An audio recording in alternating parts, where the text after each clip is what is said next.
Hello everyone, welcome to the YouTube channel of City Heart Public School Barabanki. आज class 5 के बच्चों की English की क्लास है। आज मैं आपको आपके लिटरेचर का सेकंड चैप्टर जिसका नाम है एंजेला एंड जेनी वो पढ़ाऊंगी। एंजेला एंड जेनी ये एक स्टोरी है, तो चलिए बच्चों इसे पढ़ते हैं। क्या लिखा हुआ है? Once upon a time in a village by the sea there lived two girls, Angela and Jenny. एक समय की बात है, समुद्र के किनारे बसे हुए एक गांव में दो लड़कियां जिनका नाम था एंजेला और जेनी रहा करती थी। एंजेला's father was a fisherman. Angela के पापा एक फिशरमैन थे। He went out every morning in his boat to catch the fish and her mother sold the fish in the market.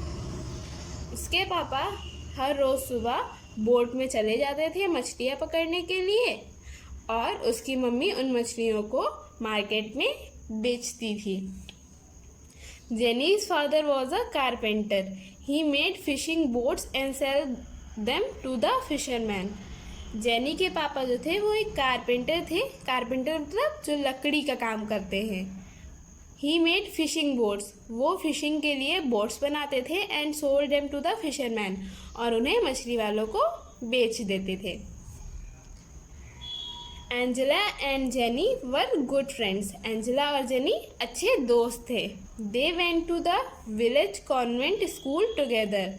वो गांव के ही कॉन्वेंट स्कूल में एक साथ जाते थे। The teacher in charge took very good care of them and taught them to be good children. वहाँ की जो टीचर्स की इंचार्ज थी वो उनका बहुत ध्यान रखती थी, बहुत अच्छे से केयर करती थी उनकी। and taught them to be good children मतलब उन्हें हमेशा अच्छा बच्चा बनने के लिए कहती थी। One morning there was a heavy storm accompanied by strong winds and the tall coconut trees were swaying from side to side. एक सुबह एक बहुत तेज आंधी आई, किसके साथ? एक्म्पनीड बाई स्ट्रॉन्ग विंड्स मतलब तेज हवाओं के साथ। And the tall coconut trees were swaying from side to side, और जो लंबे लंबे कोकोनट के ट्रीज थे, कोकोनट के जो पेड़ थे, वो एक तरफ से दूसरी तरफ झूलने लगे। The rain came down heavily on their huts. उनकी झोपड़ियों पर जिसमें एंजेला और जेनी रहती थी बहुत ही ज़्यादा बारिश हुई।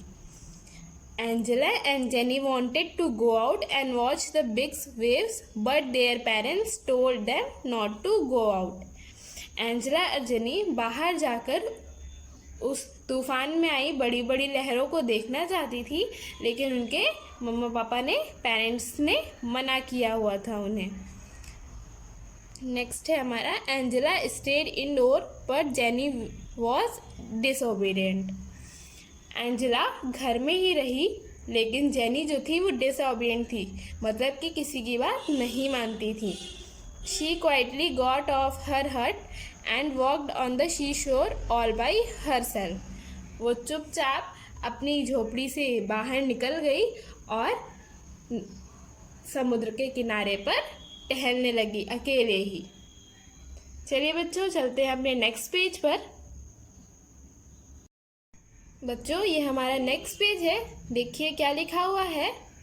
Suddenly a great gust of breeze blew and Jenny was carried away off the sand and thrown near a boat which was on the sand a few yards away. Suddenly a great gust of breeze blew मतलब कि अचानक एक हवा का बहुत तेज झोंका आता है।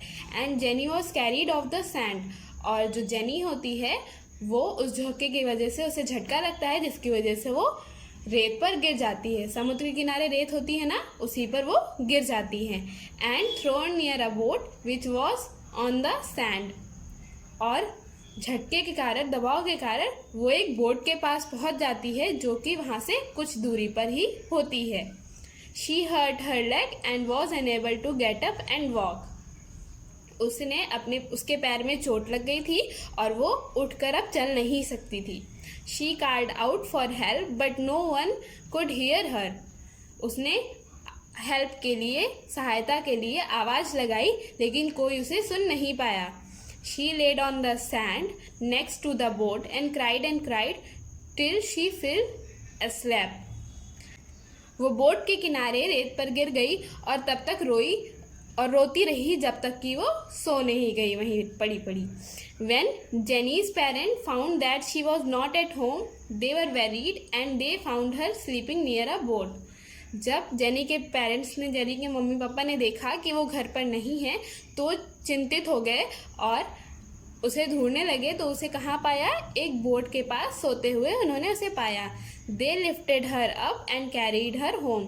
उन्होंने उसे उठा लिया और उसे घर लेके चले गए. The storm was over now and when Jenny wake up Angela went to see her. अब तूफान जा चुका था, ख़त्म हो चुका था. And when Jenny wake up, और जब जेनी उठती है, Angela went to see her. Angela उसे देखने जाती है या उससे मिलने जाती है. Jenny told her what had happened to Angela said. Jenny ने उसे बताया कि उसके साथ क्या हुआ. इस पर एंजेला कहती है, you should not have gone out Jenny. तुम्हें बाहर नहीं जाना चाहिए था Jenny. You are lucky the wind carried you to the boat. तुम लकी हो जो हवा की वजह से तुम बोट के पास आ गई. If you were standing near the sea, the big waves would have dashed against you and carried you away into the sea. अगर तुम समुद्र के बहुत ज़्यादा पास खड़ी होती तो समुद्र में तूफान की वजह से उठने वाली बड़ी बड़ी लहरें तुम्हारे ऊपर आकर गिर जाती और तुम्हें अपने साथ समुद्र में बहा ले जाती. Jenny was sorry and she promised her parents never to disobey them again. Jenny अपनी गलती मान चुकी थी और उसने अपने पेरेंट्स से प्रॉमिस किया कि वो अब उनकी बात कभी नहीं टालेगी, हमेशा उनकी बात मानेगी. तो बच्चों, इस चैप्टर से हमें क्या सीख मिलती है? इस चैप्टर से हमें ये सीख मिलती है कि हमेशा हमें बड़ों की बात माननी चाहिए, कभी उनकी बात का अनादर नहीं करना चाहिए. आपका इस चैप्टर को ये लेकर यही होमवर्क है. आप देख सकते हैं नीचे कुछ वर्ड मीनिंग्स दी हुई हैं, यहाँ पर इस पेज में भी दी हुई हैं, लास्ट पेज में भी दी हुई थी. उसे आपको अपनी कॉपी पर लिखना है और उसकी मीनिंग्स को लर्न करना है. चलते हैं एक्सरसाइज पर बच्चों. ये हमारी एक्सरसाइज है बच्चों. इसमें देखिए यहाँ पर एक्सरसाइजेस दी हुई हैं, नेक्स्ट पेज पे भी दी हुई हैं, आप अपनी बुक में देख सकते हो. देखिए यहाँ पर दिया हुआ है टिक द करेक्ट वर्ड, मतलब कि यहाँ पर जो गैप छूटा हुआ है उसमें आपको करेक्ट वर्ड फिल करना है. आंसर है, फिलिंग द ब्लैंक्स है, एंटोनिम है, सिनोनिम है. तो बच्चों, आपका होमवर्क ये है कि आपको जितना भी समझ आता है चैप्टर को फिर से रीड कीजिए, समझिए, और जितना भी समझ आता है आपको इस एक्सरसाइज को फिल करना है. फिर जब मैं आपको ये एक्सरसाइज कराऊंगी तब आप मैच कर लीजिएगा और अपना आंसर सही सही फिल कर लीजिएगा. तो बच्चों, आपको अपना होमवर्क कंप्लीट करना है. मिलती हूँ आपसे नेक्स्ट वीडियो में. इस वीडियो को लाइक कीजिए, चैनल को सब्सक्राइब कीजिए, और हाँ बच्चों, सबसे ज़रूरी पढ़ते रहिए और अपना होमवर्क कंप्लीट करते रहिए. Bye bye.